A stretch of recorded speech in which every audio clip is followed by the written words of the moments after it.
사랑하는 성도 여러분, 한 주간도 말씀 안에 거하고 계시는지요? 오늘은 지난 1월 30일 주일에 주신 마태복음 25장 1절부터 13절 그리고 29절부터 30절을 통한 예수 다시 오심을 기다림이란 제목의 말씀을 묵상해 보고자 합니다. 오늘 묵상의 장소로는요, 지난 1월 31일 월요일에 피전 포인트 라이트하우스라고 하는 그 해변에 있는 한없이 펼쳐져 있는 노랑 사랑초 꽃밭을 다니면서 촬영한 것으로 이렇게 함께 산책하며 묵상을 나눠보고자 합니다. 세상의 모든 그리스도인들에 있어서 놓쳐서는 안 될 단 한 번의 기회가 있다면 아마 그것은 예수님 재림의 순간일 것입니다. 우리는 그 순간을 어떻게 맞이할까 두렵기도 하고 소망 가운데 기다려지는 순간인데요. 우리 성도들은 예수 재림을 맞이할 소망이 정말 얼마나 크냐에 따라서 오늘의 삶의 모습이 달라지는 것을 보게 되죠. 예수님이 예비하신 영원한 천국에 대한 성도들의 소망이 분명하다면 이 땅에서 누릴 수 있는 우리들의 모든 시간, 재산 등을 영원한 하늘나라를 위해서 불태울 수 있게 되지 않겠습니까?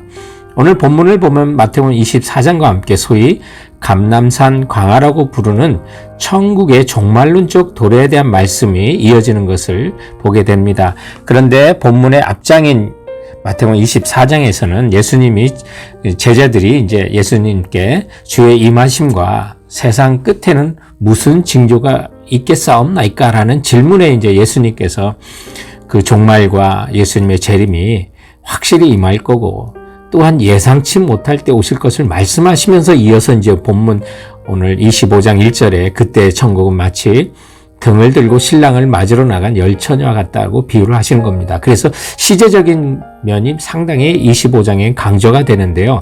여기 신랑은 바로 우리 예수 그리스도시고요. 그리고 재림은 예수님의 재림을 예비하는 성도들의 어떤 합당한 자세를 25장에 세 가지 천국 비유가 다 말씀하고 있는데 그래서 24장의 종말장과 연결해 보면 오늘 저희들이 다루는 맨 처음에 나오는 열처녀의 비유는요.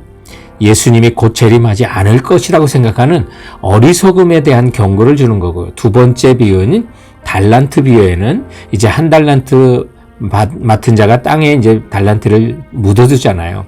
그래서 예수님이 곧 오실 것이라고 생각하며 아무 일도 안 하는 어리석음에 대한 경고를 하고요. 마지막에 이제 세 번째 양과 염소에 비유해서는 주님이 언제 오시든 충실하게 행동하고 준비하라는 중요성에, 시제적 중요성에 초점을 맞추면서 예수님의 재림을 결코 놓치지 말라고 말씀하시는 것입니다. 오늘 본문이 주는 첫 번째 교훈은요. 신앙생활에 따라 너무 다른 결과들이 있다는 거예요.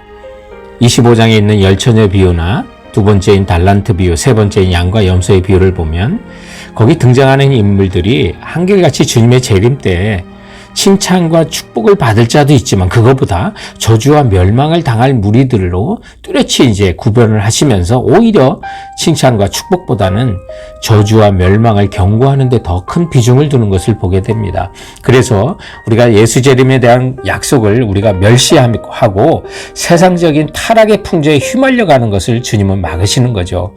그 결과가 얼마나 차이가 크냐면요.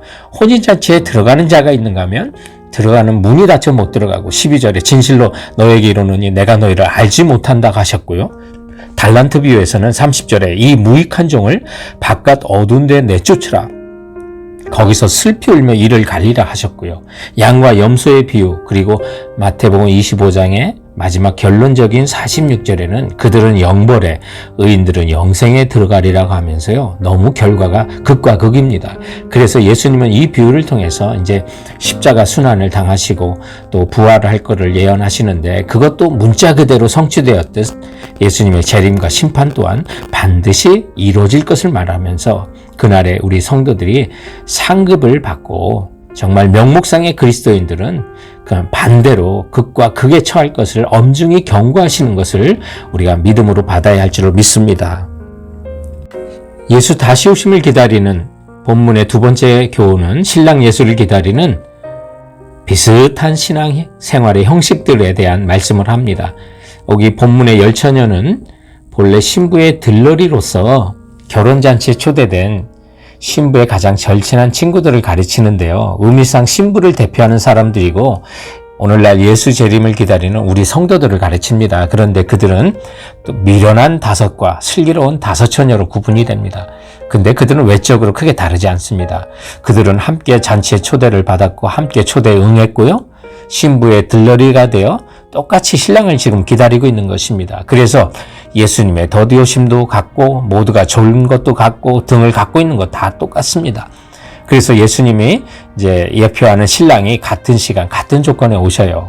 5절과 6절에 보면 신랑이 더디옴으로 다 졸며 잘새 밤중에 소리가 나되 보라 신랑이로다 맞으러 나오라 하며 그렇게 신랑이 같이 더디어 왔고요. 근데 신랑이 정말 깨어서 환영할 시간에 온 게 아니라 모두 지쳐 잠든 그때 돌연히 찾아온 겁니다. 오늘날 교회 안에 성도들도 보면 외형적으로 형식적으로 모두 비슷해요. 정말 믿음의 차이가 보이지 않고 예배드리고 기도하는 형태들도 비슷해요. 그런데 그래서 오늘 이 주님의 비유가 오늘 우리에게 무엇을 가르치냐면요. 왜 신랑 되신 예수님이 더디 오시나? 하나는 더 많은 백성들이 주께 돌아오기를 기다리는 예수님의 마음이 느껴지고 또 하나는 재림을 기다리는 우리 성도들이 그 얼마나 진실해지느냐 여기에 주님께서는 초점을 두시는 거예요. 슬기로운 처녀는 깨어 있었다고 여러분 속단하지 마세요. 여기 슬기로운 처녀도 다 같이 졸며 잤다 그래요. 그런데 열 처녀 모두 다 같이 등을 들고 이제 신랑을 맞으러 가는데 여기 등은요 사명을 뜻해요. 그런데 무엇이 있어야 그 사명의 등을 킬 수 있습니까? 그래서 오늘 우리가 정말 깨어있는 성도들이 되라고 했는데 그가 무엇 때문에 슬기로운 처녀와 미련한 자의 처녀가 구분되는지를 우리가 이제 찾아보기를 원하는 겁니다. 예수 다시 오심을 기다리며 본문이 가르치는 세 번째 교훈은 결과가 너무 달라지는 신앙생활의 내용들이 있다는 거예요. 그래서 이 등이라고 하는 거는 신앙생활에 비슷한 형태나 모양인 하드웨어라면 기름이라는 거는 신앙생활의 내면적인 거 그리고 행위적인 거 이런 소프트웨어라고 이렇게 말할 수가 있어요.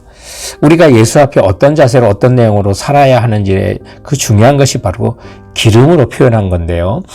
예수님은 오늘도 우리의 삶에 형식만 있는 예배자가 아니라 하나님이 기뻐하시는 참된 삶의 예배자로 깨어있기를 그래서 재림을 기다리고 원하시는 건데 본문을 보면 첫 번째 오직 기름이 준비되고 안 되고만의 차이만 있었다는 사실 기억하세요. 여기 미련한 또는 슬기로운 다섯 처녀 차이가 등에 있는 게 아니라 그 안에 담고 있는 기름의 그 차이가 있었어요. 기름이 있어야 불을 밝히고 밤에 등불 들고 나가 신랑을 맞이할 수 있는데 그럼 그 기름은 무엇을 뜻할까요? 두 번째로 보면 천국 혼인잔치에 참여하는 기름 준비는 곧 성령 충만한 삶의 내용들을 말하는 것입니다. 성경학자들은 이 기름이 성령을 뜻한다고 하고 어떤 학자들은 마태복음 25장에 천국 비유의 결론인 40절과 45절 거듭 예수님이 강조하신 것처럼 여기 내 형제 중에 지극히 작은 자 하나에게 한 것이 곧 내게 한 것이라고 한 것처럼 이 기름이 성도들의 선한 행실이라고 주장하는데요. 전체적으로 종합해보면 우리가 성령 충만하여 주님 앞에 보여주는 삶의 내용이라고 할 수 있는 것입니다. 우리가 그리스도인으로서 예배하고 기도하는 형식도 중요하지만 그런 형식을 담고 있는 성령 충만하여 마땅히 주님 기뻐하시는 삶의 내용들로 가득 차는 그런 모습들이 기름으로 그리고 등을 밝히는 것으로 오늘 본문은 표현하고 있는 거죠. 그래서 기름을 준비한 성도들에게는요, 성도 여러분, 우리가 신앙생활에 포기할 수 없는 하나님의 즐거움에 영원히 참여하는 그리고 풍족함이 우리에게 상급으로 기다리고 있다는 사실을 믿어야만 하는 것입니다. 본문 10절에 보면 신랑과 함께 혼인잔치에 들어가고 라고 혼인잔치에 영원히 참여하게 됐고요. 그리고 이어서 정말 그 달란트 비유에서는 5달란트와 2달란트를 충성 있게 정말 활용한 자에게는 내 주인의 즐거움에 참여하라고 했는데 영원히 즐거움의 주인과 함께 참여하는 거고요. 그리고 29절에 본문에 보면 무릇 있는 자는 받아 풍족하게 된다고 그랬는데요. 이 땅뿐만 아니라 영원한 하늘나라에서 우리가 풍족한 삶의 상급을 받는다는 것을 보여줍니다. 우리가 정말 이런 상급을 확신하고 살아간다면 여러분 정말 어려움 속에서도 성령 충만하고 찬양하고 감사하고 순종하며 살아야 되지 않을까요? 그럴 때 우리 영혼의 기름이 채워지는 거고요. 한 푼 한 푼 나를 위해 쓰기에도 부족하다 생각될 때도 그러나 어려운 가운데 고통 가운데 있는 지체나 이웃들 그리고 복음 전파와 선교지를 위해서 한번 사용해 보세요. 돈은 참 이상해요. 움켜잡으면 없어지지만 풍족하게 베풀면 채워지는 것, 기름처럼 채워지는 것이 천국의 법칙입니다. 의인은 주님이 베푸실 큰 상급을 믿어야 하는 것입니다. 우리 교인들 가운데 한국에 사는 우리 남동생에게 어머니에게 전도를 했는데 남동생이 예수가 무리를 걷고 죽은 사람 살리고 이게 말이 되느냐, 난 못 믿겠다 할 때 어머니는 난 믿어진다. 예수님이 하나님이신데 그 정도도 못하겠느냐라고 하셨다는데 우리도 기억합시다. 예수님이 하나님이신데요. 그 정도 영원한 상급을 못 주시겠습니까? 우리 그 확신을 좀 가지시고 정말 주님 기뻐하시는 성령 충만한 삶의 내용들로 살아가시는 우리 성도들 되시길 주님의 이름으로 축원드립니다. 사랑하는 성도 여러분, 그럼 이번 한 주간도 주께서 주시는 말씀으로 승리하시고 건강하시기 바랍니다. 감사합니다.